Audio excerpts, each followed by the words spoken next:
அன்னைக்கு ஈவினிங் எங்கள் ஊரில் செம்ம ரெயின், சிலு சிலுன்னு காற்று, படப்படன்னு மழைன்னு பார்த்ததும் வாய் நம்மன்னு ஆகிடுச்சு. உடனே என் அம்மா கிட்ட போயிட்டு, அம்மா செம்ம கிரேவிங்ஸாக இருக்குமா, எதனா சுட சுட செஞ்சுக்கிடுமான்னு சொன்னதும், கீரை பொண்ணை செஞ்சு தரவான்னு என் அம்மா கேட்க, ராஜமாதா எதை செஞ்சு கொடுத்தாலும் அமிர்தம் போல சாப்பிடுவேன்னு நான் ஒரு பிட்டை போட்டுட்டேன். பேசின்னு இருக்கப்பவே என் அம்மா செய்ய ஸ்டார்ட் பண்ணிட்டாங்க. சரின்னு நானும் என் அம்மா கிட்ட நீ செய்யறத வீடியோ எடுத்துக்கிறேன்னு சொன்னதும், அப்போ நான் செஃப்பான்னு என் அம்மா சிரிச்சுக்கிட்டே கேட்டாங்க. நானும் ஆமாமா இந்த வீட்டுக்கு நீதாமா செஃப்னு சொல்லி விளையாடினு இருந்தேன். அம்மா சமையல் செய்யும்போது பக்கத்துல உட்காந்து கதை பேசின்னு இருக்கிற சுகமே தனி சுகம் தான் இல்ல.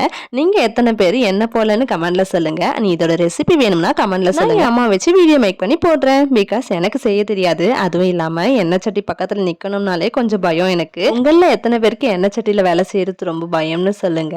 எனக்கு ரொம்ப பயம். சரி சரி பேசினது போதும், அக்காக்கு எடுத்துட்டு போயிட்டு கொடுன்னு சொன்னதும் நானும் எடுத்துட்டு வந்தா என் அக்கா முல்லாக்கியும் இன்ட்ரெஸ்டா பேசி விளையாடின்னு இருந்தாங்க.